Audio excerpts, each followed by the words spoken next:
আসসালামু আলাইকুম বন্ধুরা, কেমন আছেন সবাই? আশা করি অবশ্যই ভালো আছেন। তো আজকে আমাদের যে ক্লাসের শিডিউলভুক্ত ক্লাস, এখানে আমরা সিআরপিসি নিয়ে আলোচনা করব। তো সিআরপিসি এবং আমাদের পিসি বা দণ্ডবিধি ২ টা একসাথে কিন্তু আমাদের জড়িত। আর বার কাউন্সিলের জন্য আপনার মোটামুটি ২০-২০-৪০ আপনার এই ২ টা সাবজেক্টের মধ্যেই, আর সবচেয়ে যদি আমরা বলি জটিল এবং অনেক সেকশন যুক্ত এই ২ টা আইনই আমাদের জন্য কিন্তু খুবই গুরুত্বপূর্ণ। বাস্তব প্র্যাকটিসেও আপনাকে এই আইনগুলোরই প্রতিদিন যেই প্র্যাকটিসই আপনি করেন, এগুলা থেকে আপনাকে কাজে লাগাইতে হবে। নানা প্রকার যদি আইনি মতামতও দিতে চান, এই ২ টার উপরে আপনাকে কি করতে হবে? নির্ভর করতে হবে। এখন এই যে the code of criminal procedure এবং দ্যা পেনাল কোড, এই ২ টা আমরা ভিতরে সেকশন বাই সেকশন পড়ার আগে আমাদের কিন্তু এই ২ টাকে বুঝতে হবে যে আসলে এই ২ টা আইনকে আমরা কিভাবে পড়বো। না হলে আমরা সিআরপিসি বা আমাদের যে পেনাল কোড আছে, এই ২ টাকে কিন্তু আমরা অত সহজে বুঝতে পারবো না এবং মনে হবে অনেক কঠিন একটা সাবজেক্ট। কিন্তু আপনি যদি কিভাবে পড়তে হবে সেটা যদি বুঝতে পারেন, আশা করি আপনার জন্য ইজি হবে। আর আমাদের ২ টা সাবজেক্টই চলবে একদিন পর, পর। একদিন সিআরপিসি আরেকদিন আমাদের পেনাল কোড, যেটা রোশন ভাই নিচ্ছেন। তারপরও আজকের এই ভিডিওতে আমরা আপনাদেরকে ২ টার উপর, যেহেতু ২ টা একসাথেই জড়িত।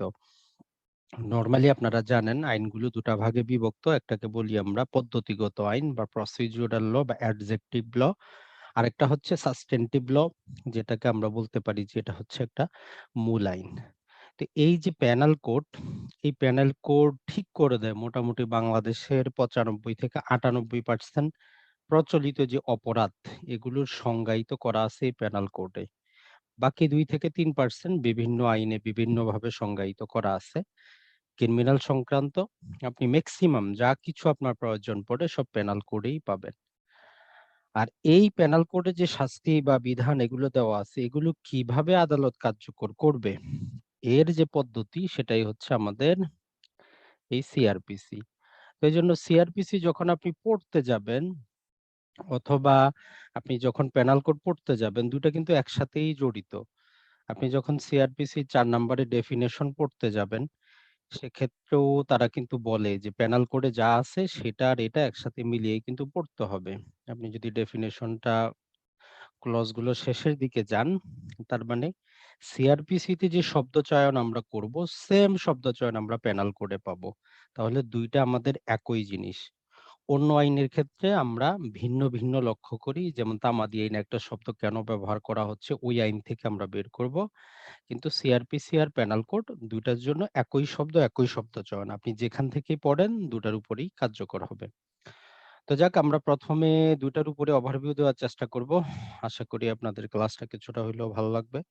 সবাইকে অসংখ্য ধন্যবাদ আমাদের এই সাতকাহন অ্যাডভোকেসিতে আসার জন্য। তো বাংলাদেশে আমরা ক্রিমিনাল আইন সংক্রান্ত বা ফৌজদারি আইন সংক্রান্ত এই হচ্ছে আমাদের পেনাল কোড, আরেকটা হচ্ছে আমাদের সিআরপিসি। তো আমরা ১ম ভিডিওতে সম্ভবত তামাদি আইনের ১ম ভিডিওতে আমরা আপনাদেরকে এই অঞ্চলের বিচার ব্যবস্থা সম্পর্কে কিছুটা ধারণা দিয়েছিলাম। সেটা আরেকবার যদি আপনারা স্মরণ করার চেষ্টা করেন। কারণ দেখেন আমরা যে পেনাল কোড বলতেছি 1860, তার মানে ১৮৬০। সিআরপিসি আমরা বলতেছি 1898। তার মানে প্রায় যে ৩৮ বছর ছিল, এই ৩৮ বছর কি কোনো ক্রিমিনাল এই যে সিআরপিসি বা পদ্ধতিগত আইন কি ছিল না? অবশ্যই ছিল। তার মানে এই ব্রিটিশ সরকার পেনাল কোড তৈরির সাথে সাথেই কিন্তু সিআরপিসি তৈরি করেছিল। কিন্তু বারবার তারা রহিতকরণ করেছে। কারণ অবস্থাটা সাথে পেনাল কোডে যে জন্য তারা তৈরি করছে সেটা কার্যকর করতে তাদের সিআরপিসি বা পদ্ধতিগত আইন দিয়ে হচ্ছিল না। তো আমরা জানি এই ব্রিটিশরা যেটা করলো ১৭৫৭ সালে ইস্ট ইন্ডিয়া কোম্পানি এই অঞ্চল দখলে নিল। তো এর মধ্যে তাদের হেড অফিস ছিল মাদ্রাজ, বোম্বে, কলকাতা। তো এইজন্য এদেরকে বলা হতো প্রেসিডেন্সি টাউন। এই প্রেসিডেন্সি টাউনের বিচার ব্যবস্থা চলতো ইংলিশ আইন অনুযায়ী, যেটা আমরা এভিডেন্স অ্যাক্টে গত পর্বে যারা অংশগ্রহণ করেছিলেন তারা জানেন। এইখানে যাবতীয় বিচার ব্যবস্থা ইংলিশ ল অনুযায়ী হতো। মাদ্রাজ, বোম্বে, কলকাতা। তো এর বাইরে যে প্রভিন্স গুলা ছিল, অর্থাৎ মাদ্রাজ, বোম্বে, কলকাতার বাইরে যে অঞ্চল, সেখানে বলা হতো মুফাসসিল কোড বা মফস্বল এলাকা, যেখানে স্থানীয় আইন যেমন মুসলিম আইন, হিন্দু আইন এগুলো প্রযোজ্য হইতো। তো তখন যারা দেখলো যে আসলে এইভাবে একই রাষ্ট্রে ২ রকম ৩ রকম আইন চলতে পারে না। প্লাস যখন হিন্দু এবং মুসলিম বা যখন ভিন্ন ধর্মের লোকদের মধ্যে বিরোধ হচ্ছে, তখন মুসলিম আইনও প্রয়োগ করা যাচ্ছে না, হিন্দু আইনও প্রয়োগ করা যাচ্ছে না। তো তখন তারা চিন্তা করলো আমরা সবগুলো আইনকে একটা কোডিফাই করে নেই। তো এর জন্য সর্বপ্রথম তারা ১৮৩৩ সালে ইংল্যান্ডে তারা তৈরি করে চার্টার্ড অ্যাক্ট। এই চার্টার্ড অ্যাক্টের মেইন উদ্দেশ্য ছিল এই অঞ্চলে কি আইন প্রচলিত আছে এগুলো কালেকশন করা, এগুলোর উপর গবেষণা করা এবং ইউনিফাইড একটা সিভিল ল যেমন নিয়ে আসা, ক্রিমিনাল লটাও নিয়ে আসা। তো তার এর পরিপ্রেক্ষিতে ১৮৩৪ সালে ১ম ল কমিশন কি করা হয়? নিয়োগ করা হয়। জাস্ট এতটুকু জানলে আমাদের চলবে। আর এই ল কমিশনের কে ছিলেন, কতজন ছিলেন আশা করি আপনাদের জানার কথা। ৪ জন ব্যক্তি ছিলেন যার মধ্যে এই যে প্রধান ছিলেন আমরা সবাই জানি। তারপরও নামটা আমাদের মনে রাখা প্রয়োজন। কারণ এমসিকিউ যদি খুব সহজ হয় আসতে পারে। তো এই যে লর্ড ম্যাককুলে এবং অ্যান্ডারসন, মিলিয়েট, জিএম ম্যাককুলট এই ৪ জন ছিলেন টোটাল। তার মধ্যে প্রধান ছিলেন ম্যাককুলে। এখন আমরা যদি এই যে প্রেসিডেন্সি টাউনে সিআরপিসি কিন্তু ছিল। সিআরপিসি সুপ্রিম কোর্ট অ্যাক্ট 1852 এই সময় তারা কি করে? একটা আইন তৈরি করে যেটা প্রেসিডেন্সি টাউনের উপর ছিল সিআরপিসি। তো তারপর যখন হাইকোর্ট স্থাপন করে তখন এই আইনটাকে রহিত করে তারা যেটা করে হাইকোর্ট সিআরপিসি অ্যাক্ট 1865 ২ টা নিয়ে আসে। তবে এগুলা শুধু ওই যে প্রেসিডেন্সি টাউনের উপর কার্যকর ছিল। এখন যে মফস্বল এরিয়ার জন্য তারা যেটা করে সেটা হচ্ছে যে যখন তারা কি করলো ১৮৬০ সালে যখন দণ্ডবিধিটা তারা পাস করলো এবং ১৮৬২ সাল থেকে কার্যকর হয় আমরা জানি দণ্ডবিধি। তো ১৮৬১ সালে তারা সিআরপিসি নিয়ে আসে। ওই সিআরপিসিটা শুধু স্থানীয় যেই জায়গা ছিল সেগুলোতে প্রয়োগ হইতো। ওই প্রেসিডেন্সি টাউনে কি হইতো না? প্রয়োগ হইতো না। তো পরবর্তীতে তারা যেটা করে সেটা হচ্ছে যে ১৮৭২ সালে আবার সিআরপিসিটাকে চেঞ্জ করে। অর্থাৎ ৬১ সালে যেটা ছিল সেটাকে আবার রহিত করে। তো তারা চিন্তা করলো আমরা এই প্রেসিডেন্সি টাউনে চালাচ্ছি কোনটা দিয়ে? একটা সিআরপিসি ১৮৬৫ দিয়ে। মফস্বলে চালাচ্ছি আমরা ১৮৭২ দিয়ে। তো আমরা ২ টাকে একসাথে করে দেই। তো এজন্য ১৮৮২ সালে তারা নিয়ে আসলো জেনারেল সিআরপিসি যেটা সারা ভারতের জন্য প্রযোজ্য। তো এই ১৮৮২ সালের যে সিআরপিসি এটা দিয়েও তাদের হচ্ছিল না। তো সর্বশেষ ১৮৯৮ যেটা আজকেও আমরা পড়তেছি, এই সিআরপিসি তারা নিয়ে আসে। তাহলে আপনারা চিন্তা করেন যে আমরা দণ্ডবিধি এবং যেই আমাদের ফৌজদারি কার্যবিধি ২ টা কিন্তু মোটামুটি একই সাথে জড়িত।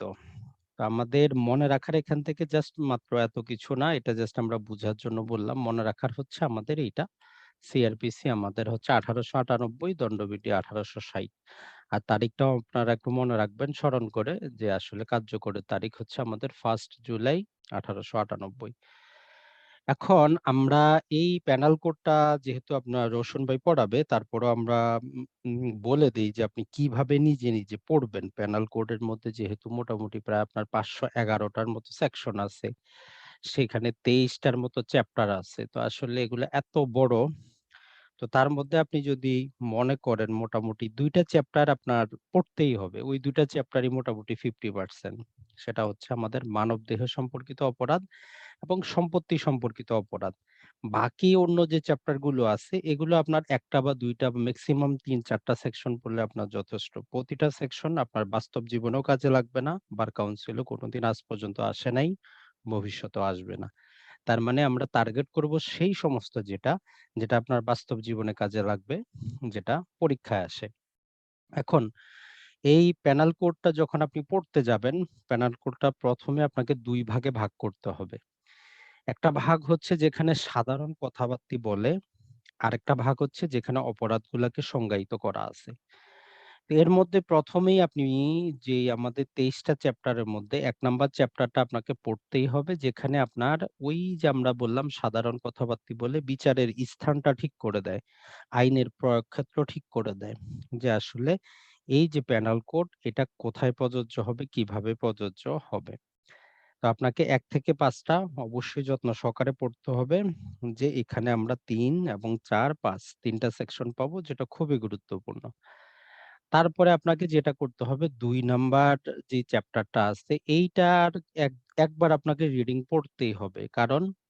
কারণ হচ্ছে আপনি প্যানাল কোডের ভিতরে যে শব্দচয়নগুলা পাবেন, এগুলার অর্থটা ওইখানে ডিফাইন করা আছে যে এটা দ্বারা কি বুঝাবে। নরমালি আমরা যে জিনিসটা জানি সেটা হচ্ছে যে যদি যেকোনো আদালতে যারা থাকেন এরাই বিচারক কিন্তু বা জাজ।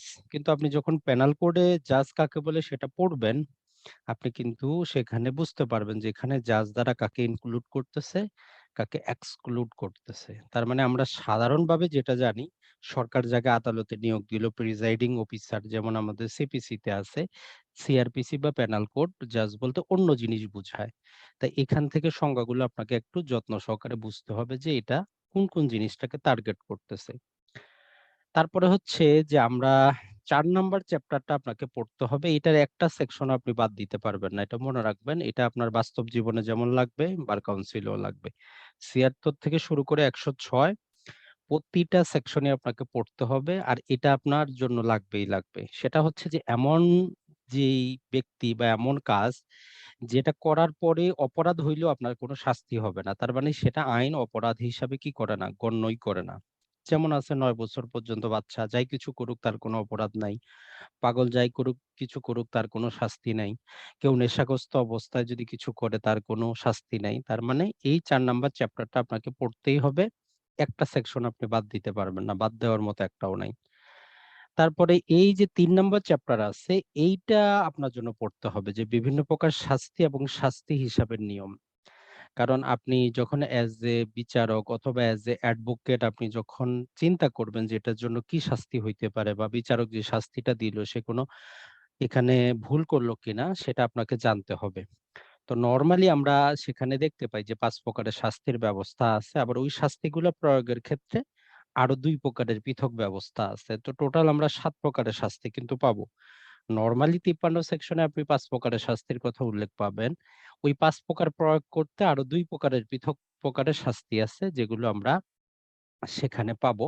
তো এইটা আপনাকে পড়তেই হবে, বাদ দেওয়া যাবে না। তারপরে আমরা যদি বলি সেটা হচ্ছে যে আপনি ৫ নাম্বার যে ইয়াটা আছে যেটাকে আমরা অ্যাবাটমেন্ট বা অপসহায়তা বলতেছি, এটা অতটা আপনি যদি জাস্ট একটু বুঝেন ৩ টা সেকশনে গুরুত্বপূর্ণ। যেমন আমরা একটা ক্লাসে সম্ভবত গত পর্বে বলেছিলাম যে Indian evidence act. Indian evidence act মানেটা কি হচ্ছে? আমাদের এভিডেন্স অ্যাক্টটা কিন্তু ১ম যখন প্রস্তুত হয় তখন নাম ছিল ইন্ডিয়ান এভিডেন্স অ্যাক্ট। তো এই যে অপসহায়তার ক্ষেত্রে ৩ টা শব্দই জাস্ট যে আপনি ইনস্টিগেট করলেন কাউকে উৎসাহ যোগাইলেন একটা অপরাধ করার জন্য। আপনি কারোকে কি করলেন এনগেজড হইলেন নিজে একটা অপরাধ করার জন্য অথবা কাউকে ইনটেনশনালি এইড করলেন, সহায়তা করলেন। এই ৩ টা শব্দ মনে রাখলেই আপনার ১০৭ থেকে ১২০ কিন্তু চলে যাবে। এটাতে অতটা আপনার বুঝার কিছুই নাই। আর এই যে ষড়যন্ত্র বা ক্রিমিনাল কনস্পিরেসি আমরা যেটাকে বলি, যেটা ১৯২৩ সালে এড করা হইছে। বিভিন্ন প্রকার আমরা যদি বলি যেহেতু আন্দোলন সংগ্রাম চলতেছিল, তো এগুলোকে রোধ করার জন্য এখানে ২ টা সেকশন আছে, ২ টাই গুরুত্বপূর্ণ।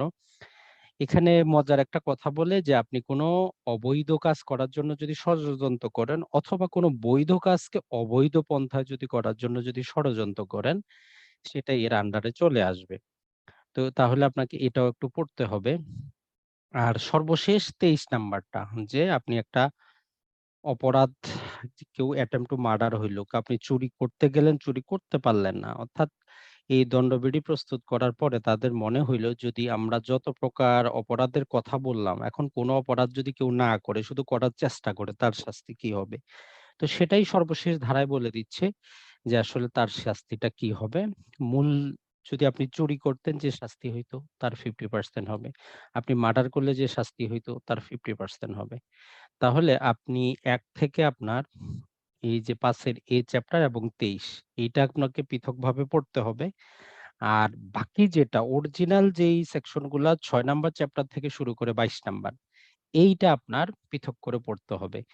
যার মধ্যে ১৬ এবং ১৭ এই ২ টার ক্ষেত্রে আপনি একটা সেকশনও বাদ দিতে পারবেন না। প্রতিটা সেকশন বাই সেকশন আপনাকে পড়তে হবে, বুঝতে হবে।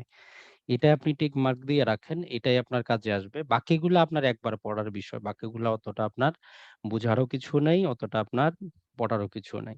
তো এজন্য দ্বন্দ্ববিধি যখনই আপনি পড়বেন, এই যে ২৯৯ থেকে ৩৭৭ পর্যন্ত মানবদেহ সংক্রান্ত অপরাধগুলা আছে, এগুলা আপনারই কাজে আসবে। এটা ছাড়া সম্পত্তি রিলেটেড যে অপরাধগুলা আছে, এগুলো আপনার কাজে আসবে।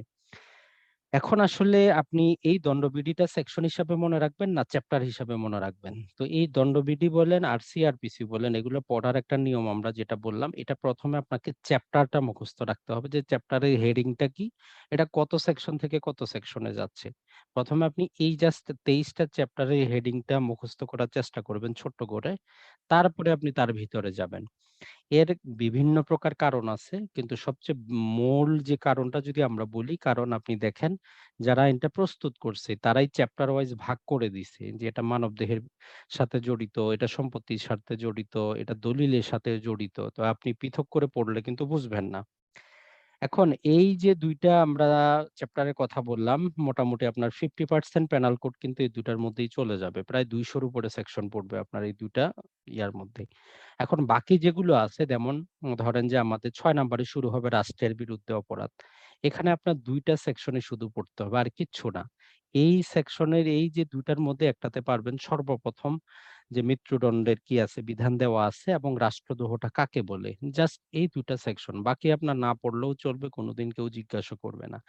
সেনা, নৌ, বিমান বাহিনী এদের মধ্যে যদি কি হয়, বিদ্রোহ যদি দেখা দেয়, এক্ষেত্রে কি হবে? ওইখানে একটা সেকশনই আপনার যথেষ্ট। তার মানে বাকিটা আপনার না পড়লেও চলবে, কোনদিন কোন পরীক্ষায়ও আসবে না।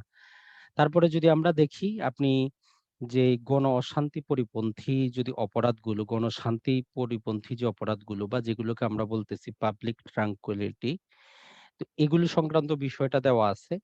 তো অনেকে যে প্রশ্নটা করেন যে ভাই এটা আমরা মনে রাখবোটা কিভাবে? এই যে ৬ থেকে পর্যন্ত ২২ পর্যন্ত। তো এটার ক্ষেত্রে আমরা যে নরমাল টেকনিকটা আপনাকে বলি যে এইটা ধরেন আপনি আমাদের বাংলাদেশ বা বাংলাদেশের মানচিত্র।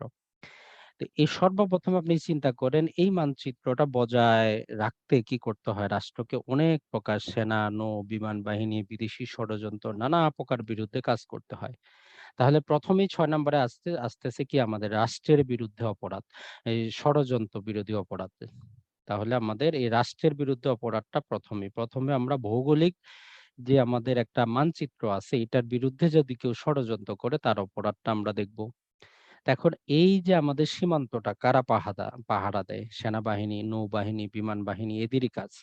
তো দ্বিতীয়ত আসতেছে আমাদের এই ভূখণ্ডটা বজায় রাখার জন্য যারা কাজ করেন তাদের মধ্যে যদি সমস্যা হয়।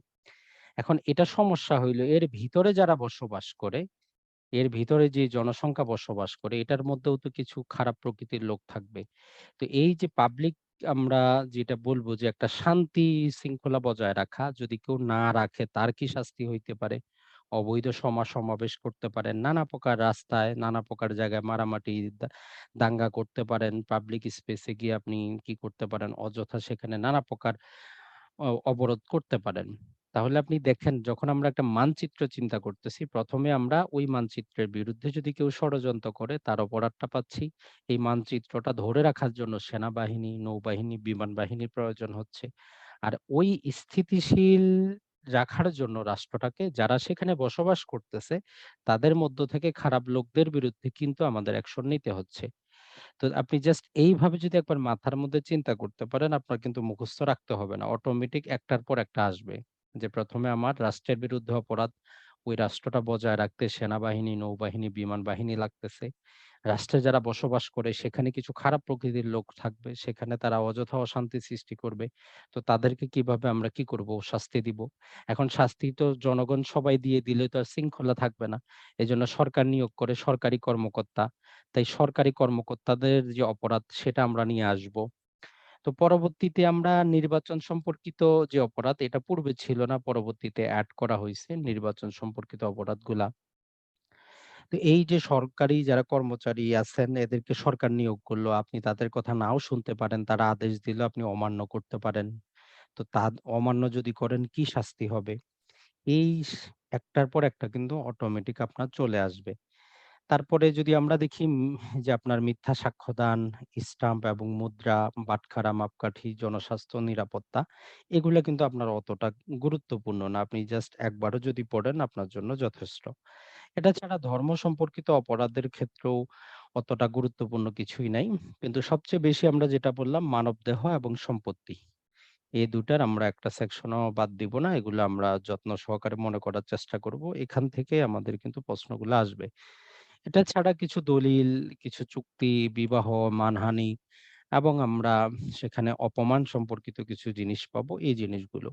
তাই টোটাল এই যে আমরা ২৩ টা দণ্ডবিধিতে আপনারা দেখলেন, ১ম এ আমরা কি করলাম ১ থেকে ৫ পর্যন্ত এবং ২৩ নাম্বারটা পৃথকভাবে পড়বো। কারণ সেখানে আমাদের ক্যালকুলেশন আছে, হিসাবপাতি আছে, এক্সেপশন দেওয়া আছে। আর যখন আমরা মূল ৬ থেকে ২২ এ পড়বো সেখানে ২ টার উপর গুরুত্ব দিব। বাকিগুলা যদি আপনার সময় নাও থাকে আপনি যেটা বললাম পৃথক কয়েকটা সেকশন দেখলে আপনার চলবে। টোটালটা আপনার পড়ারও প্রয়োজন নাই। তো আমরা এই যে দণ্ডবিধি এভাবেই আপনাদেরকে পড়ানো হবে। আশা করি আপনারা উপকৃত হবেন। সম্ভবত আপনাদের এই ১ম টা অলরেডি হওয়ার কথা যে ১ থেকে ৫ পর্যন্ত। তো ২য় পৃথক ক্লাস এগুলো 1 বাই 1 আসবে। তো আমরা যেহেতু সিআরপিসি শুরু করব আর আমাদের মেইন জিনিসটাই হচ্ছে সিআরপিসি। তো এই সিআরপিসি কিন্তু অনেক লম্বা চওড়া। আমরা জানি এখানে আমাদের ৯ টা পার্ট আছে। আমাদের ৪৬ টা আমাদের চ্যাপ্টার আছে। এখানে আমাদের প্রায় ৫৬৫ টার মতো সেকশন দেওয়া আছে। তার মানে বুঝতেই পারতেছেন অনেক খাটনি করতে হবে লম্বা চওড়া জিনিস। কিন্তু আপনি এই সিআরপিসির ভিতরে যাওয়ার আগে বাস্তব জীবনের সাথে কল্পনা করবেন যে আসলে সিআরপিসি থেকে আপনি জানবেন কোন জিনিসটা। সিআরপিসিতে তো অসংখ্য জিনিস আছে। আপনার কাজের জিনিস কোনটা? তো এই যে থিমটা আমরা বলতেছি, আপনি যদি এই থিমের মধ্যে নিজেকে নিয়ে আসতে পারেন, সিআরপিসি আপনার কাছে পানির মতো মনে হবে, মুখস্থ রাখার প্রয়োজন হবে না। আপনি অটোমেটিক বুঝতে পারবেন। তবে মনে রাখবেন আমরা সিআরপিসি কে যদিও পদ্ধতিগত বা প্রসিডিউরাল ল বলি, সিআরপিসি তে এমন কিছু সেকশন আছে যেটা হচ্ছে সাবস্টেনটিভ যেখানে জরিমানা করা হয়, যেখানে মুচলেখা নেওয়া হয়, যেখানে নানা প্রকার শাস্তি দেওয়া হয়। তার মানে আমরা ১ম ক্লাসে বলেছিলাম বাংলাদেশে কোনো আইনই 100% কি না, 100% সেটা প্রসিডিউরাল না, 100% সেটা সাবস্টেনটিভ না। যেমন গণতান্ত্রিক ব্যবস্থায় আপনি ১০০ র মধ্যে ৫১% যদি ভোট পান আপনি বিজয়ী। আর বাকি ৪৯ হেরে গেলেও কিছু করার নাই। সেম ঐরকম। তার মানে কোন আইনই 100% রূপে সেটা সাবস্টেনটিভ না, কোন আইনই 100% প্রসিডিউরাল না। সিআরপিসির মধ্যেও আমরা বিভিন্ন প্রকার কি পাবো? সাবস্টেনটিভ থিম পাবো। তো চলুন আমরা শুরু করি আমাদের সিআরপিসিটা আপনি কিভাবে মনে রাখবেন। তো নরমালি বাস্তব জীবনে আমরা যেটা বলি আমাদের চোখের সামনে নানা প্রকার জায়গায় নানা প্রকার কিছু সংঘটিত হয়। তো যাই কিছু সংগঠিত হয় সবকিছু কিন্তু অপরাধ না বা অফেন্স না। অফেন্স বা অপরাধ সেটাই যেটা দণ্ডবিধি যেটাকে সংজ্ঞায়িত করছে অথবা বর্তমানে প্রচলিত কোনো আইনে কোনো কিছুকে যদি অপরাধ হিসাবে সংজ্ঞায়িত করে সেটাই আপনার অপরাধ। অনৈতিক অনেক জিনিস হইতে পারে সেটা অপরাধ কিন্তু নাও হইতে পারে। তাই যা আপনার চতুর্দিকে যত অবৈধ কাজ হচ্ছে সবকিছু কিন্তু অপরাধ না। সেটাই অপরাধ যেটাতে দণ্ডবিধি যেটাকে বলতেছে অপরাধ অথবা বিশেষ কোনো আইনে বলতেছে অপরাধ সেটাই। তো যখন এরকম একটা অফেন্স বা অপরাধ আপনার সামনে হইলো, চোখের সামনে হইলো, তখন আপনি কি করবেন নরমালি? বা আমরা যেটা করি নরমালি আমরা কার কাছে যাবো? আমরা যাই পুলিশের কাছে। পুলিশ স্টেশনে যাই যে এই ঘটনাটা ঘটছে। আপনি কিন্তু থিমটা একটু বুঝার চেষ্টা করবেন তাহলে কিন্তু আপনার কাছে সিআরপিসি ইজি মনে হবে। থিম যদি না বুঝেন আপনি মুখস্থ রাখতে পারবেন না। তাহলে আপনার বাস্তব জীবনে একটা অফেন্স সংগঠিত হইল। আপনি পুলিশ স্টেশনে গেলেন, যাওয়ার পর আপনার ঘটনাটা আপনি খুলে বললেন অথবা কাগজে লিখে দিলেন, যেভাবেই হোক। তো দেওয়ার পরে পুলিশ যারা আছে, তারাও বিশেষ প্রশিক্ষণপ্রাপ্ত। তাদের কাছেও সিআরপিসি আছে, এই দণ্ডবিধি আছে, সবকিছু। আপনি যদি ভালো পুলিশ স্টেশনে যান দেখবেন এই বইটা তাদের কাছেও আছে। পাশাপাশি তাদের পুলিশ রুলস আছে। তো আপনার ঘটনা শোনার পর তারা এখন কি করবে? যে এই ঘটনাটা বা আপনার যে অপরাধটা সংঘটিত হইলো এটা কগনিজেবল না নন কগনিজেবল? এখানে আমরা ২ টা শব্দ ১ম এই পাচ্ছি। এখন কগনিজেবল কাকে বলে, নন কগনিজেবল কাকে বলে এটা যদি আপনি বুঝতে চান ডেফিনিশন দেখতে হবে। তো যখন আপনি ডেফিনিশন খুলবেন তখন সিআরপিসি বলতেছে আপনি এই আইনের শেষে যান আমি শিডিউল দিয়ে দিছি। ওই শিডিউলে বলা আছে যে কোন অপরাধটা কগনিজেবল, কোনটা নন কগনিজেবল। তার মানে হচ্ছে একজন পুলিশ অফিসারের কাছে যখন আপনি ঘটনা খুলে বলেন, উনি তখন ওই যে তফসিল ২ এ যেটা দেওয়া আছে শিডিউলে তার সাথে মিলিয়ে দেখে যে এই ঘটনাটা বা এই অপরাধটা নন কগনিজেবল না কগনিজেবল। একদম আমরা লেম্যানের ভাষায় যদি বুঝি কগনিজেবল হচ্ছে গুরুতর অপরাধ। যেমন হত্যা হইল, ধর্ষণ হইল, এটা হচ্ছে একটা কগনিজেবল। আর ছোটখাটো যে ব্যাপারগুলা আছে এগুলা হচ্ছে নন কগনিজেবল। তো এই ২ টার মধ্যে যদি বেসিক পার্থক্য আমরা আরেকটা বলি সেটা হচ্ছে কগনিজেবল যদি কোনো একটা অপরাধ সংঘটিত হয়, পুলিশের ম্যাজিস্ট্রেটের কোনো প্রকার অনুমতির দরকার হয় না। উনি সরাসরি সেই ঘটনার ইনভেস্টিগেশন শুরু করে দিতে পারেন। আর নন কগনিজেবল যদি হয়, পুলিশ ম্যাজিস্ট্রেটের অনুমতি ছাড়া ওই ঘটনার আপনি ইনভেস্টিগেশন করতে পারে না। এটা হচ্ছে একটা বেসিক জিনিস। তাহলে একটা অপরাধ সংঘটিত হইলো, পুলিশের কাছে গেলেন, ঘটনাটা শোনার পর পুলিশ বলল এটা হয় কগনিজেবল অথবা নন কগনিজেবল। যদি হয় নন কগনিজেবল তারা যেমন আপনার সার্টিফিকেট হারায় যায়, দলিল হারায় যায়, আপনি একটা জিডি করেন। তো জিডিটা তারা কি করে? জাস্ট আপনার লিখে রাখে, একটা সিল দিয়ে দেয়। আর আপনি যদি এরপরেও কিছু অ্যাকশন চান বলে যে আপনি যান ম্যাজিস্ট্রেট আদালতে গিয়ে মামলা করেন। আবার কিছু আইনে বলা আছে মামলাটা আপনাকে কি করতে হবে? আদালতেই করতে হবে। যেমন চেকের মামলা আপনি চাইলেও পুলিশের কাছে গিয়ে যদি চেকের মামলা করতে চান, এনআই অ্যাক্টে পুলিশ বলবে যে, "না, এই আইনে আমার ক্ষমতা নাই আপনার মামলাটা গ্রহণ করার, আপনি ম্যাজিস্ট্রেটের কাছে যান।" এখন যদি ঘটনাটা হয় বা অপরাধটা হয় কগনিজেবল, পুলিশ কি করবে? পুলিশ সেটার দাখিল করবে এফআইআর মানে হচ্ছে ফার্স্ট যে ইনফরমেশন রিপোর্ট। এখন এইটার আরো বিস্তারিত বলা আছে পুলিশ রেগুলেশনে যেটা আমাদের এই বার কাউন্সিলের মধ্যে নাই বা আমাদের অতটা জানার প্রয়োজন নাই। তারপরেও যদি আপনি আরো অনেক কিছু জানতে চান যে আসলে পুলিশ কিভাবে কাজ করে, কতটা বই থাকে, তার ইনভেস্টিগেশন প্রক্রিয়া কি? আপনি বেঙ্গল পুলিশ রেগুলেশন 1943 পড়তে পারেন। তো পুলিশ কি করল? আপনার ঘটনাটা শুনে সে এফআইআর দাখিল করল। তো এটাকে আমরা বাংলায় বলতেছি যে এজাহার। তো আপনি ২ টা শব্দই পাশাপাশি রাখবেন যে এফআইআর এবং এজাহার একই জিনিস। আর এইটা পুলিশ রেগুলেশনে এটা তাদের ১ নাম্বার জেনারেল বুকে লিখতে হয়। এজন্য এই বুক থেকে যে মামলাটা আসতেছে এটাকে আমরা বলি জিআর কেস। মানে হচ্ছে জেনারেল রেজিস্টার কেস। এখন এই যখন পুলিশ কি করলো? পুলিশ সেখানে এফআইআর দাখিল করলো। এফআইআর দাখিল করার পর আইনগতভাবে পুলিশ বাধ্য ওই ঘটনাটার ইনভেস্টিগেশন শুরু করা। যেটা আমরা সিআরপিসিতে পাবো ১৫৬ তে। এর জন্য সে ম্যাজিস্ট্রেটের কাছে যাইতে হবে না, ম্যাজিস্ট্রেটের অনুমতি নিতে হবে না। তো আশা করি এই কনসেপ্ট এতটুকু আপনাদের বুঝে আসার কথা যে একটা ঘটনা ঘটলো, পুলিশের কাছে গেলেন, পুলিশ শোনার পরে যদি নন কগনিজেবল হয় জাস্ট রিপোর্টটা সে লিখে বা আপনাকে বলবে যান। আর যদি কগনিজেবল হয় পুলিশ দাখিল করবে এজাহার বা এফআইআর যেটাকে আমরা জিআর মামলা বলি। তারপরে শুরু করবে ইনভেস্টিগেশন। অনেক ক্ষেত্রে কগনিজেবল হওয়ার পরেও পুলিশ কি করবে না মামলাটা নিতে নাও চাইতে পারে। অথবা আপনার যে অভিযোগ ওইটা ওই পুলিশ থানারই কারো বিরুদ্ধে, কোনো ওসির বিরুদ্ধে হইতে পারে। তো তখন তো আপনি স্বাভাবিকভাবেই চিন্তা করেন যে তারা নিজেদের লোকের জন্য কি করবে না এফআইআরটা নিবে না। তখন আপনি কি করবেন? তো তখন এই অপরাধটার বিরুদ্ধে আপনাকে যেতে হবে আদালতে। কোন আদালতে? যেতে হবে আপনাকে ম্যাজিস্ট্রেট আদালতে। তো যাওয়ার পর আপনি আপনার কমপ্লেইন বা বাংলায় যেটাকে আমরা নালিশ বলি, সেটা আপনি মৌখিকভাবে করতে পারেন, লিখিতভাবেও করতে পারেন। তো আপনি গেলেন আদালতে, আপনি আপনার নালিশটা জানাইলেন। তো জানানোর পর যিনি বিচারক আছেন, উনার কাছে তখন অপশন থাকে। উনি কি করবে? উনি কি আপনার ঘটনাটা বা আপনি যেটা বললেন, ওটাকে উনি সত্য বলে মেনে নিয়ে উনার পরবর্তী কার্যক্রম করবে? অথবা উনি কি বলতে পারে? উনি করতে পারে ইনকোয়ারি। ইনকোয়ারি মানে যে আসলে আপনি যে কথাটা বলছেন এর মধ্যে কোনো গ্রাউন্ড আছে কিনা? ১ম এ আমি এটা যাচাই করি। তারপর না হয় আমি অপর পক্ষ বা যার বিরুদ্ধে আপনি অভিযোগটা করতেছেন তাকে ডাকবো। তো এজন্য দেখবেন যে বাস্তবে যদি আমরা দেখি এই যে ক্রিকেটার নাসির এবং তামিমার বিবাহ সম্পর্কিত যদি দেখেন আপনি, তো ওই মামলায় যখন সেটা একটা সিআর মামলা হইল, আদালত ১ম এ পিবিআই কে কি করল? নির্দেশ দিল যে আপনি তদন্ত করে দেখেন যে এখানে আসলে কোনো গ্রাউন্ড আছে কিনা। তো এই ইনকোয়ারি যখন আদালত করল, যখন সে পিবিআই কে নির্দেশ দিল, তো পিবিআই তার তদন্ত রিপোর্ট দেওয়ার পরে তারপরে আদালত তার সিদ্ধান্ত নিবে যে সে এখন কি করবে? অপর পক্ষকে সমন ইস্যু করবে না ওয়ারেন্ট ইস্যু করবে। এটা নির্ভর করে মামলার প্রকৃতির উপর। যে অপরাধটা সম্পর্কিত আপনি অভিযোগটা করলেন সেটা যদি আপনার নরমাল নন কগনিজেবল সম্পর্কিত হয় তাহলে সমন ইস্যু করা হয়।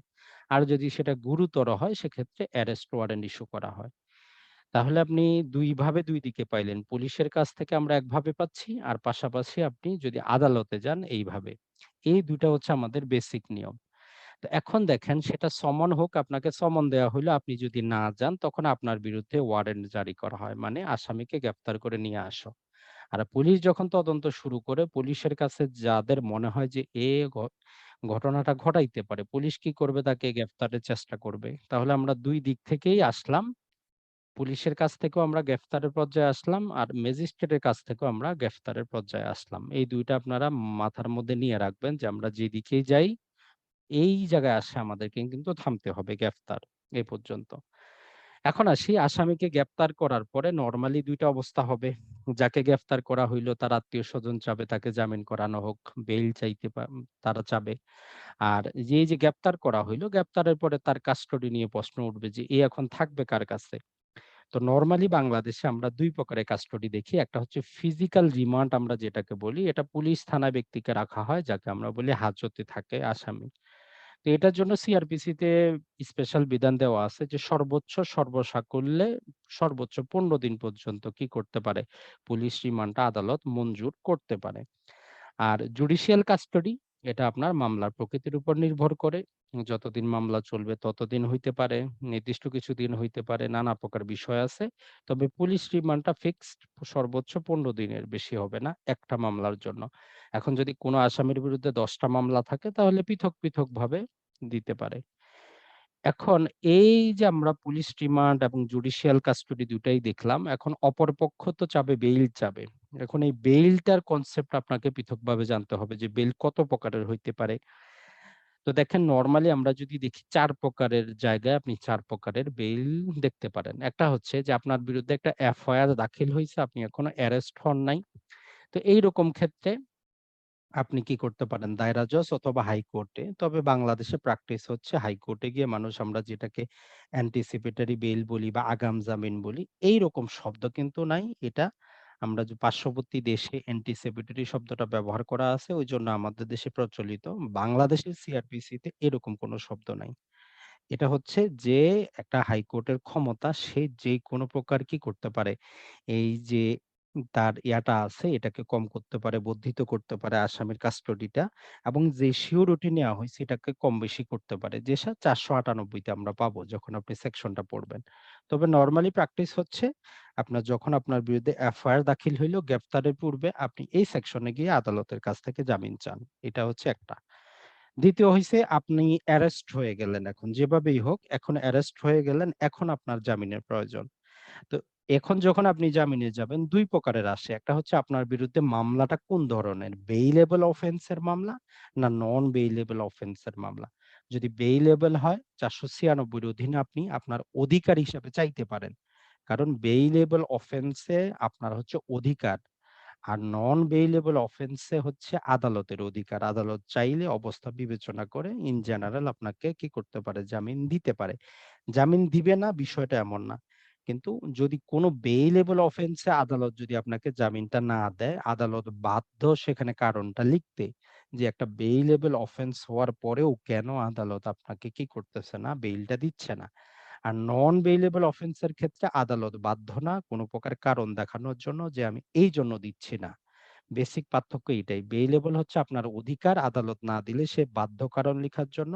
আর নন বেইলেবল এ আপনার কোনো অধিকার না। আপনি বলেন যে আমাকে কি করেন? আমাকে জামিনটা দেন যদি আপনার দয়া হয়। এখন ম্যাজিস্ট্রেট বা বিচারক চাইলে দিতে পারে, না চাইলে নাই। সে কোন প্রকার কারণ লিপিবদ্ধ করতে সে বাধ্য না।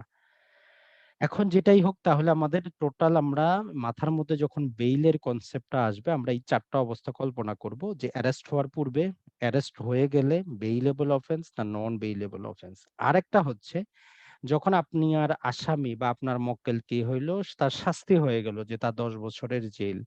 এখন এটার বিরুদ্ধে আপনি করেন আপিল। এখন আপিলটা যখন চলমান থাকবে তখনও আপনি বেইলের আবেদন করতে পারেন ৪২৬ এর অধীনে। তার মানে during the pending of appeal আপনি বেইলের আবেদন করতে পারেন। এই টোটাল ৪ টা কনসেপ্ট পাবেন। আপনি যখনই বেইল সংক্রান্ত সিআরপিসি তে কিছু পড়বেন, এই ৪ টা সেকশন একসাথে রাখে পড়বেন। তাহলে টোটাল কনসেপ্টটা কিন্তু আপনার মাথার মধ্যে ঢুকবে যে বেইল আপনি কার জন্য কখন চাবেন, কোথায় চাবেন, কিভাবে চাবেন। এখন আসি পুলিশ কি করলো? আসামিকে গ্রেফতার করলো, ইনভেস্টিগেশন করলো। তো সবকিছু করার পরে পুলিশ তার একটা পুলিশ রিপোর্ট দিবে। সিআরপিসিতে শুধু উল্লেখ করা আছে ১৭৩ এর অধীনে শুধু পুলিশ রিপোর্ট। এখানে কোনো চার্জশিট, কোনো প্রকার কিন্তু কোনো শব্দ উল্লেখ করা নাই।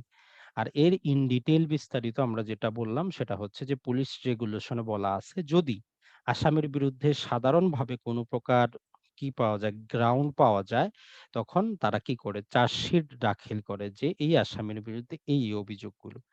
আর যদি সেখানে যদি কি কোনো প্রকার গ্রাউন্ড যদি না পাওয়া যায় তারা কি করে ফাইনাল রিপোর্ট সাবমিট করে যে এইটার মধ্যে কিছুই নাই, মামলা করার মতো না বা এটা যেই ফার্দার এটা আর দেওয়া যাবে না। তো এই আমাদের সিআরপিসিতে যেহেতু এ বিষয়ে বিশেষ করে উল্লেখ করা নাই, তাই আমাদের অযথা দরকারও নাই। তারপরেও যদি আপনি বাস্তব প্র্যাকটিসের জন্য চান, আপনি ওই পুলিশ রেগুলেশন পড়তে পারেন। চার্জ শিট শব্দটা আমরা যদি বলি এটা সিআরপিসিতে কিন্তু নাই। সিআরপিসিতে শুধু আপনি চার্জটা পাবেন, শিট পর্যন্ত পাবেন না। তো যাই হোক যখনই পুলিশ রিপোর্টটা আসলো, তো আসার পরে কি হবে? তখন কাজ হচ্ছে ম্যাজিস্ট্রেটের বা বিচারকের। তখন শুরু হবে বিচার বা ট্রায়াল। তো এইটা আমাদের মনে রাখতে হবে যে এখন এই ট্রায়াল বা বিচার জিনিসটা কোথায় হবে, কিভাবে হবে, কত প্রকারের ট্রায়াল হতে পারে। আপনি যদি টোটাল সিআরপিসি যদি মাইক্রোস্কোপের নিচে দেখেন, টোটাল আমরা সেখানে যদি বলি মোটামুটি ৫ প্রকারের বিচার ব্যবস্থা পাবেন সেখানে ট্রায়ালে। একটা হচ্ছে ম্যাজিস্ট্রেট কর্তৃক বিচার। তো এখন আপনার পৃথক একটা সেকশনই দেওয়া আছে ২৪১ থেকে ২৫০ পর্যন্ত যে একজন ম্যাজিস্ট্রেট কিভাবে বিচার করবেন। যেমন আমরা জানি আমাদের যে ম্যাজিস্ট্রেটরা আছে ফার্স্ট ক্লাস, সেকেন্ড ক্লাস এবং চিফ জুডিশিয়াল ম্যাজিস্ট্রেট তারা কিভাবে বিচার করবে। আরেকটা হচ্ছে যে সেশন এবং হাইকোর্ট কিভাবে বিচার করবে এটার একটা পৃথক ব্যবস্থা দেওয়া আছে। আবার এই ২ জন যে বিচার করবে, বিচারিক অবস্থায় জেনারেল কিছু রুলস দেওয়া আছে। এইটা আপনাকে পৃথকভাবে জানতে হবে যে এই ২ বিচারে ম্যাজিস্ট্রেট আদালত হোক, সেশন জজে হোক, তারা যে বিচার করবে তার কিছু জেনারেল প্রিন্সিপাল সেখানে দেওয়া আছে। আরেকটা হচ্ছে সামারি ট্রায়াল। এইটা হচ্ছে যেই সমস্ত মামলায় সর্বোচ্চ ২ বছরের শাস্তি হইতে পারে, মেক্সিমাম ৳১০,০০০ জরিমানা হইতে পারে। এইরকম মামলাগুলো খুবই দ্রুত গতিতে শেষ করা। এজন্য সামারি ট্রায়াল পাবেন আপনি। আর এখন আপনার মামলা চলাকালীন যদি কোনো লুনেটিক বা পাগল হয়, ইনসেন হয়, আনসাউন্ড মাইন্ড হয়, ইডিয়েট হয়, তো এর জন্য লুনেটিক ট্রায়াল এর জন্য পৃথক ব্যবস্থা করা আছে। তো আপনি যখন সিআরপিসি পড়বেন, আপনি কনসেপ্ট হিসাবে পড়বেন যে ম্যাজিস্ট্রেট আদালতে সেটা আপনি একটা কনসেপ্ট হিসাবে পড়েন। সেশন বা যে দায়রা জজে সেখানে একটা কনসেপ্ট হিসাবে পড়েন। এদের পৃথক যে রুলস আছে সেটা নিয়ে পৃথকভাবে পড়েন। সামারি ট্রায়ালটা আলাদা করে পড়েন এবং লুনেটিক ট্রায়ালটা আপনি আলাদা করে পড়েন। তাহলে আপনার এই যে ট্রায়াল সম্পর্কিত যত প্রকার যে আপনি নিয়ম কানুন বা জিনিস আপনি পাবেন সেটা কিন্তু আপনার বুঝে আসবে খুব সহজে। এখন যেখানেই হোক কি হবে এদের একটা রায় আসবে, ফাইনাল একটা অর্ডার আসবে যেটাকে আমরা ফৌজদারির ভাষায় বলতেছি এটা হচ্ছে জাজমেন্ট। এখন এই জাজমেন্টে কি হইতে পারে? আসামি হইতে পারে, খালাস হয়ে যাইতে পারে, একুইটাল হয়ে যাইতে পারে। তো এইটা একটা কারণ।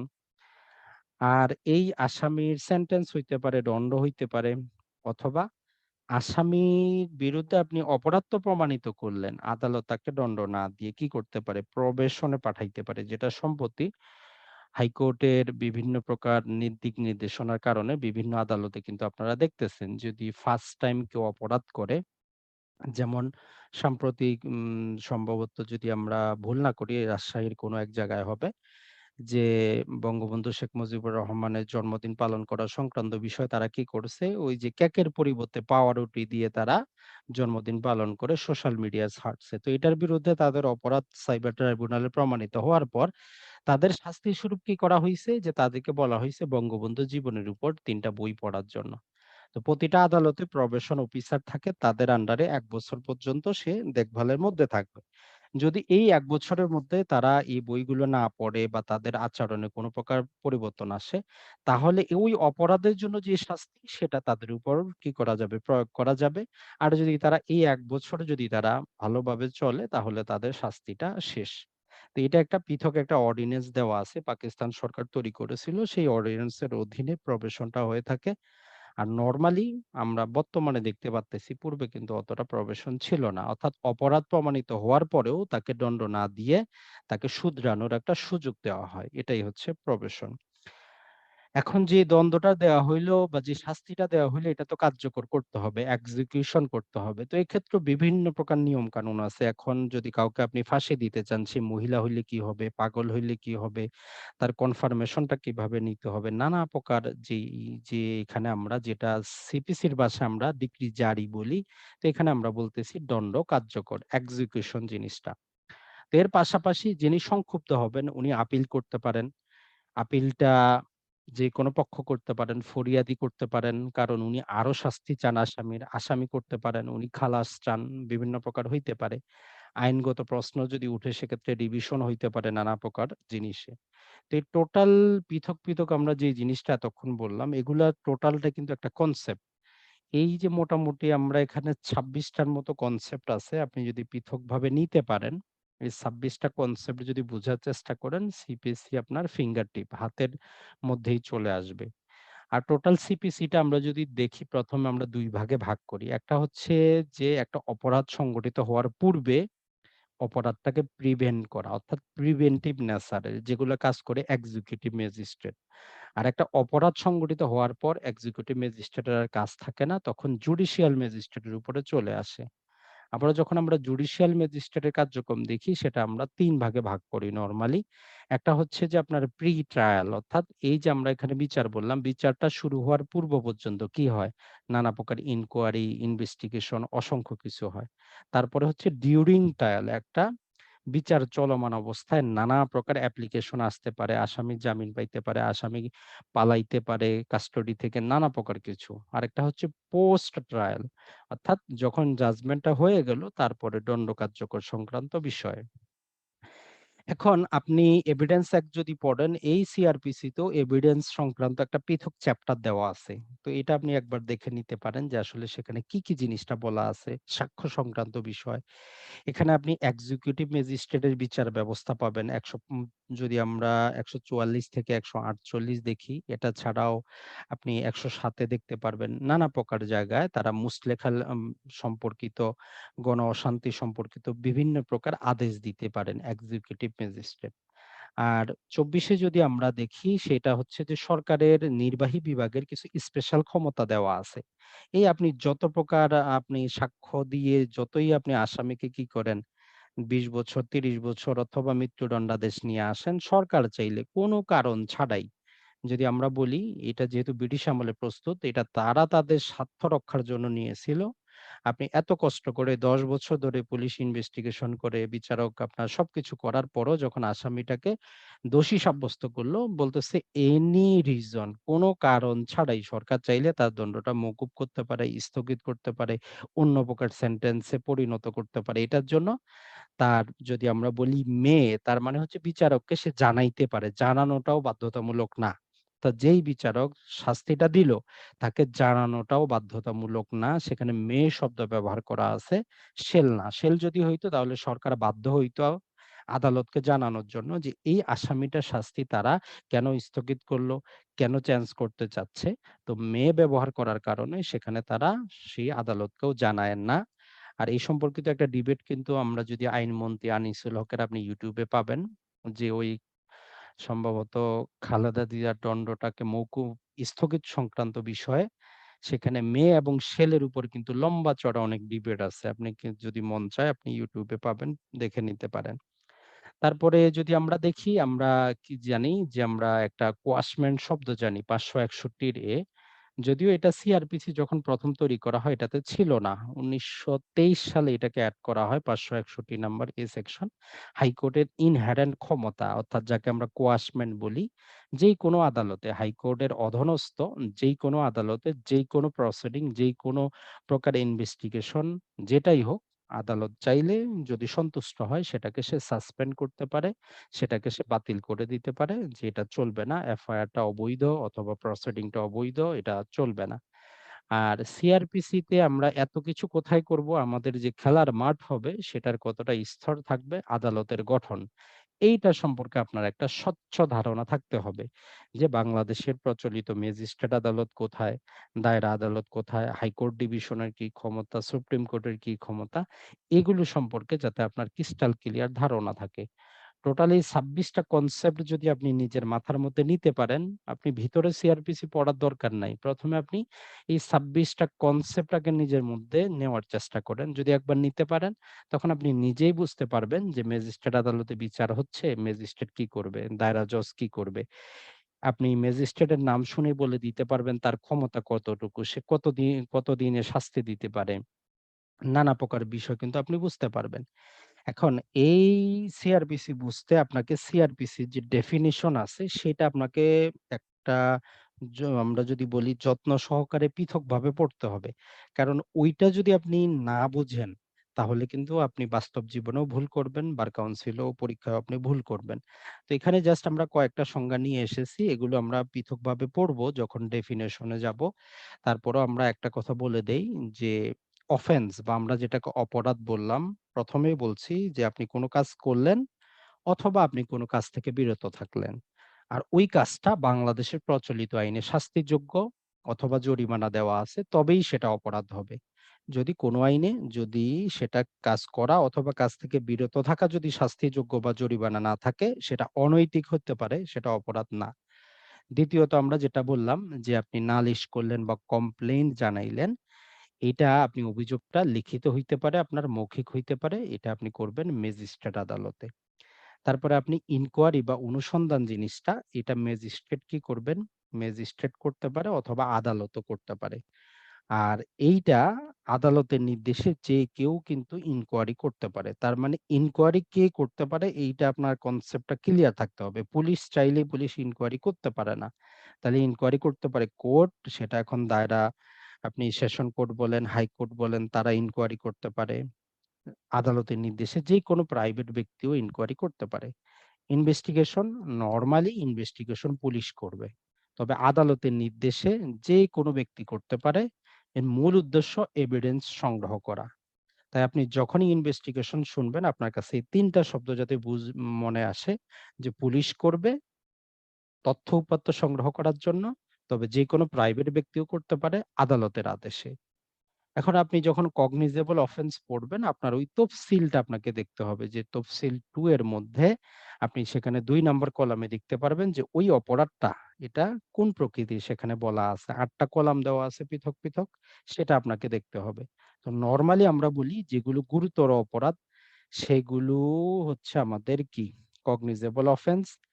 তো ম্যাজিস্ট্রেটের অনুমতি ছাড়াই কি করতে পারবে? পুলিশ আসামিকে গ্রেফতার করতে পারবে, সবকিছু করতে পারবে। ম্যাজিস্ট্রেটের অনুমতির প্রয়োজন নাই।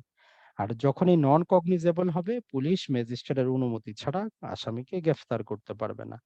বেইলেবল অফেন্স যেটার শাস্তি আমরা লঘু মোটামুটি ২ থেকে ৩ বছর। আপনি যদি টোটাল শিডিউলটা চেক করেন দেখবেন যে মেক্সিমাম ২ থেকে ৩ বছর যেই অপরাধের শাস্তি সেগুলোই বেইলেবল।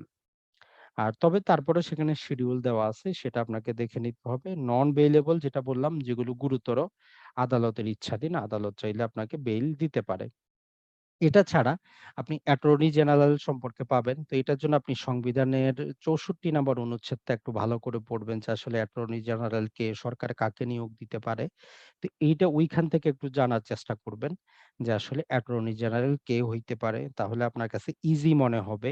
এটা ছাড়া পাবলিক প্রসিকিউটর যেটা আছে, যদিও বাংলাদেশে কোনো এখন পর্যন্ত যেমন আপনি কি অ্যাডভোকেট হইতে পরীক্ষা দিতে হয়, আপনি যদি বিচারক হইতে পরীক্ষা দিতে হয়, পাবলিক প্রসিকিউটরের জন্য এমন কোনো পরীক্ষা দেওয়া লাগে না। এটা যারা যেই সরকার থাকে তাদের যে আনুগত্য লোক থাকে তাদের মধ্য থেকে নিয়োগ দেওয়া হয়। যদিও মোটামুটি গত ২ বছর ধরে কথাবার্তা চলতেছে যে সরকার চাচ্ছে 30% লোককে মেধার ভিত্তিতে সরকার নিয়োগ দিবে। অর্থাৎ আপনি বিভিন্ন আদালতে যে সরকারি যে উকিল বলি এদেরা নেওয়ার চিন্তা ভাবনা চলতেছে। তবে এখনো কার্যকর হয় নাই। তো এজন্য যারাই আদালতে প্র্যাকটিস করেন আপনি যদি অ্যাডভোকেট হন, যদি আপনি দলীয় যদি আপনার ক্ষমতা থাকে, সরকার যদি আপনাকে পছন্দ করে আপনাকে পাবলিক প্রসিকিউটর নিয়োগ দিতে পারে। যেটা আপনি ৪৯২ তে পাবলিক প্রসিকিউটর জিনিস সম্পর্কে জানবেন সিআরপিসির। আর মোটামুটি এফআইআর জিনিসটা এটা তো আপনারা বুঝলেন। এইখানে একটা কথা মনে রাখবেন, আমরা দেওয়ানি মামলায় জানি আপনার যদি স্বার্থে আঘাত ঘটে, ইনজুরি ঘটে তখনই আপনি মামলা করবেন। ফৌজদারি মামলা এমন না। ফৌজদারি মামলা আপনি দেখলেন রাস্তায় যাচ্ছেন, একজন ব্যক্তি আরেকজনকে মারে ফেলাইলো, আপনার আত্মীয় না, কিচ্ছু না, আপনার গ্রামের না। তারপরেও আপনি এফআইআর দাখিল করতে পারবেন। এফআইআর মানে হচ্ছে ফার্স্ট ইনফরমেশন। আপনি ওই একটা অপরাধ সম্পর্কে একটা তথ্য দিলেন। জাস্ট এতটুকুই। এর ভ্যালু কিন্তু অন্য কিছু না। একটা অপরাধ সংঘটিত হইছে, আপনি জাস্ট তথ্যটা দিলেন। তাই এফআইআর দাখিল করার জন্য আপনার ওই অপরাধের বা আপনাকে ভিকটিম হইতে হবে, ফরিয়াদি হইতে হবে এমন কিছুই না।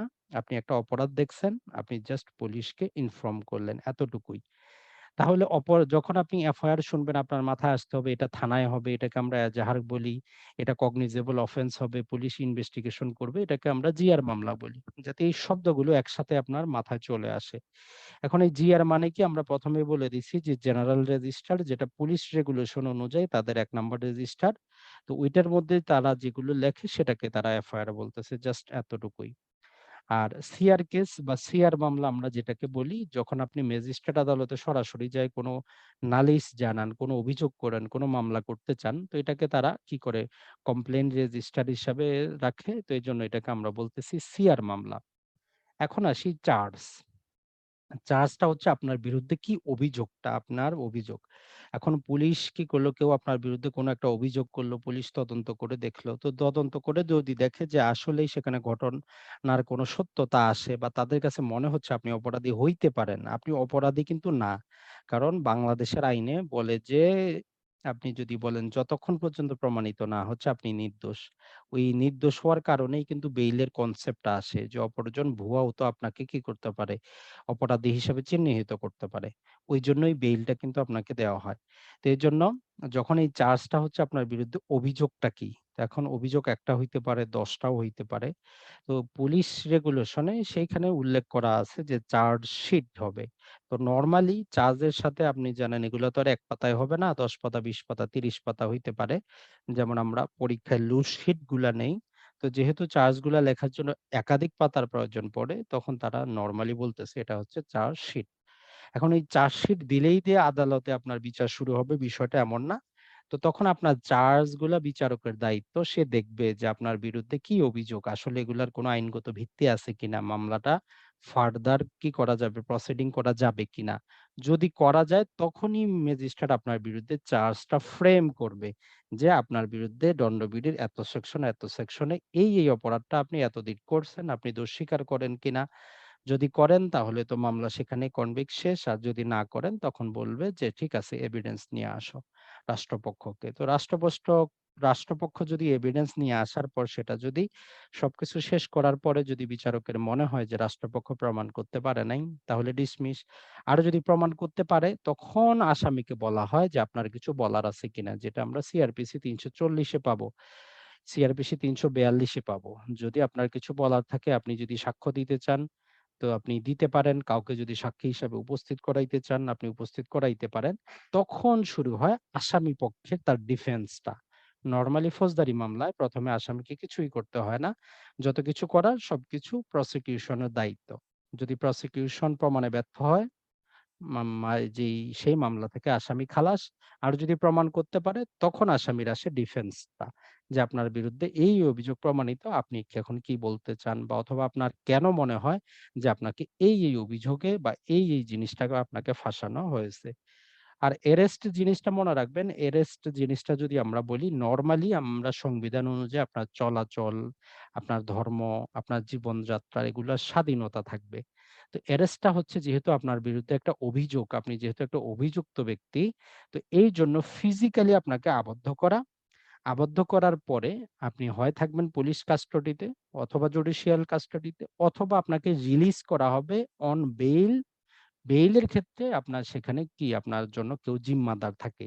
যে আদালতের যখন প্রয়োজন হবে উনি আপনাকে তখনই হাজির করবেন। বেইল বন্ড আপনাকে সিগনেচার করতে হয়। তার মানে আপনি তখন কিন্তু আর স্বাধীন থাকেন না। আপনি একটা অধীনস্থ থাকেন অপরের। যদিও বেইলে থাকেন তারপরও আপনি আপনার জন্য কেউ জিম্মাদার হয়ে আসছে। যদি পালিয়ে যান ওই জিম্মাদার কিন্তু তার জবাবদিহি করতে হবে। নানা প্রকার বন্ড সিগনেচার করা হয়। সেগুলো ডিফল্ট করতে পারে, বাজেয়াপ্ত হইতে পারে। আর কাস্টডি যে কথাটা আমরা একই সাথে বললাম অ্যারেস্ট এবং কাস্টডি, সেটা হচ্ছে আপনার যে গ্রেপ্তার করা হইলো পুলিশ কাস্টডি হইতে পারে যেটাকে আমরা বলতেছি ফিজিক্যাল রিমান্ড অথবা জুডিশিয়াল কাস্টডি, সেখান থেকে আপনাকে কি করতে পারে? আপনাকে রিলিজ করতে পারে বেইলে। রিমান্ডটা যেটা আমরা বললাম, রিমান্ড হচ্ছে যে আসলে করফাসটাকে রিটার্ন করা। মানে হচ্ছে পুলিশ গ্রেফতার করছে, পুলিশ নিয়ে আসছে, ম্যাজিস্ট্রেট কাছে বলতেছে যে, "স্যার এই আসামির আমার দরকার। আমি তার কাছ থেকে আরো তথ্য প্রমাণ পাবো। আপনি আমাকে তার ফিজিক্যাল রিমান্ডটা দেন।" আর আমরা জানবো এখানে যে সমন জিনিসটা কি? অর্থাৎ আমরা বললাম যে কিছু মামলায় কি করা হবে? আদালত নোটিশ দিবে যে আপনি হাজির হন। সেটা এখন আসামি হইতে পারে, সেটা কোনো সাক্ষী হইতে পারে। সমন সবসময় ২ কপিতে হবে, লিখিত হবে, সিলযুক্ত হবে। এই ৩ টা শব্দ মনে রাখবেন। সমন সবসময় ২ কপিতে হবে, লিখিত হবে, সিলযুক্ত হবে। সিল বলতে আদালতের মোহরটা যুক্ত হবে। আর ওয়ারেন্ট সবসময় সিঙ্গেল কপিতে হয়। ওয়ারেন্টটা নরমালি পুলিশ অফিসারের উপর জারি করা হয় যে আসামিকে গ্রেপ্তার করা হবে। এগুলার কিন্তু আপনি যদি শিডিউলে দেখেন এগুলার বিস্তারিত ফরমেট কিন্তু দেওয়া আছে। সমন কেমন হবে, ওয়ারেন্ট কেমন হবে সবকিছুই। তারপর আরেকটা পাবো আমরা যে হুলিয়া বা ইস্তেহার যখন আসামি পলাতক থাকে, যখন ইচ্ছাকৃত সে পালিয়ে যায়, তাকে যখন খুঁজে পাওয়া যায় না, তখন ৩০ দিনের সময়ে সর্বনিম্ন ৩০ দিনের সময় দিয়ে আদালত কি করে? পত্রিকায় বিজ্ঞপ্তি প্রকাশ করে যে ৩০ দিনের মধ্যে আপনি আদালতে আত্মসমর্পণ করেন। যদি না করেন আপনার যাবতীয় সম্পত্তি কি করা হবে? অ্যাটাচ করা হবে, কুক করা হবে। আর আপনি যদি ২ বছরের মধ্যে যদি আসামি চলে আসে, ফিরে আসে তাহলে সে সম্পত্তি দাবি করতে পারবে। তার সম্পত্তি সে ফিরে পাবে। আর কোয়াশমেন্ট আমরা যেটা বললাম, আসলে এই শব্দটা একটা ল্যাটিন শব্দ। যদিও আমাদের আইনে এই শব্দ সরাসরি উল্লেখ করা নাই 561 এ। তো হাইকোর্ট ডিভিশনের ক্ষমতা হচ্ছে শুধু এটা, যদি আমরা বলি যে জেলা জজ বা ম্যাজিস্ট্রেট আদালতের কোনো ক্ষমতা নাই কোয়াশমেন্ট সংক্রান্ত বিষয়ে। এটা যেকোনো এফআইআর, যেকোনো প্রসিডিং, জুডিশিয়াল প্রসিডিং টে কি করতে পারে? বাদ করে দিতে পারে, সাসপেন্ড করে দিতে পারে। আর আসামি যখন কনভিক্ট হয়ে জেলে থাকতেছে, তার যখন কোনো আইনজীবী থাকতেছে না, লোক থাকতেছে না, কেউ যখন থাকে না, তখন জেল কর্মকর্তার অধীনে আসামি কি করতে পারে? তার আপিলটা করতে পারে। তো এটাই হচ্ছে মোটামুটি জেল আপিল। তো আশা করি আপনি যদি এই কনসেপ্টটা আগে একটু বুঝার চেষ্টা করেন এবং এটা বুঝার পরে যখন আপনি যাবেন, যাওয়ার পরে যখন আপনি প্যানাল কোডটা পড়বেন, আশা করি আপনি অনেক কিছু বুঝতে পারবেন। যখন আপনি সিআরপিসি পড়বেন, আপনার বুঝে আসবে যে আপনাকে কোন জিনিসটা পড়তে হবে। যদি আপনি ১ম থেকে শুরু করেন, আপনি কিন্তু বুঝবেন না। তো এজন্য আশা করি আপনারা যদি এইভাবে সিআরপিসি এবং দণ্ডবিধি পড়ার চেষ্টা করেন, যেটা আমাদের আগামী মোটামুটি ৬, ৬, ১২ টার মতো ক্লাস হওয়ার সম্ভাবনা আছে। তো এই ১২ টা ক্লাসে আমরা ট্রাই করব এই ২ টা সাবজেক্ট আপনাদের সামনে তুলে ধরার জন্য।